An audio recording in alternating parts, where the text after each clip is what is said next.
ఒక్కొక్క ఇంటిలో 1000 రూపాయలు 2000 కరెంట్ వచ్చేవి.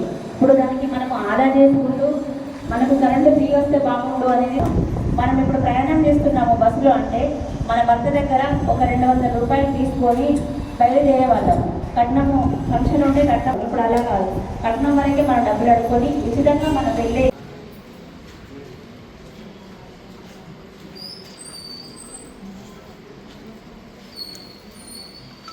ఫోన్ చేసి చెప్తే ఇంత బెటర్ కదన్న.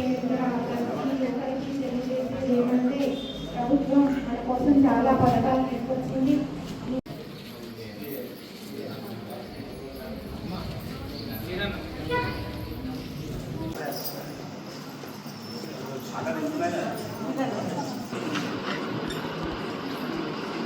ఇలాగే మన మహిళా సంఘాలలో కూడా ప్రతి ఒక్కరు లోన్ తీసుకొని యాక్టివిటీ చేస్తున్నారు.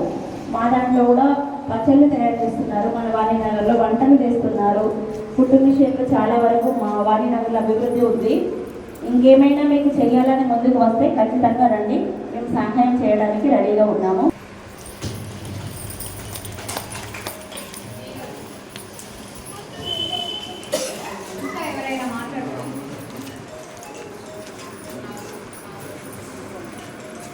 ఎవరైనా మాట్లాడాలనుకుంటే ముందుకు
అందులో భాగంగా ఏప్రిల్ 2, 2026 అంటే ఈ రోజు రాష్ట్ర వ్యాప్తంగా కూడా వార్డు సభలు నిర్వహించాలని చెప్పి మనకు ఆదేశాలు ఉన్నాయి.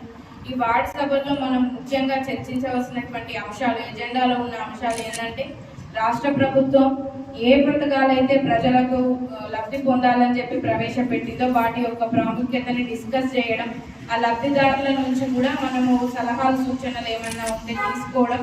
అందులో ప్రధానంగా మనందరికీ తెలుసు ఇందిరమ్మ ఇల్లు. ఎవరైతే ఇప్పుడు మనకు అందరికీ తెలుసు బేసిక్ నెసెసిటీస్ అంటే ఫుడ్తో పాటు షెడ్.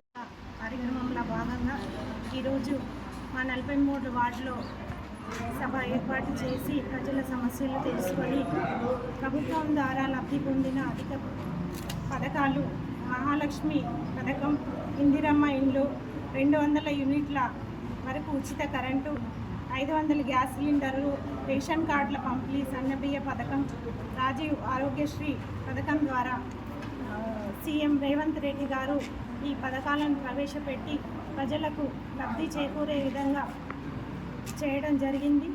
ఈ లబ్ధి పొందిన లబ్ధిదారులందరూ ఈ కార్యక్రమంలో పాల్గొని కొత్తగా ఏదైనా పిటిషన్లు ఉంటే సమర్పించి ఈ ప్రజాపాలన కార్యక్రమంలో ఇవ్వడం జరిగింది. దీన్ని త్వరగా మాకు సాధ్యమైనంత త్వరగా పరిష్కారం చేసుకొని వాళ్ళందరికీ లబ్ధి చేరే విధంగా కృషి చేస్తామని తెలియజేసుకుంటున్నాము. Thank you.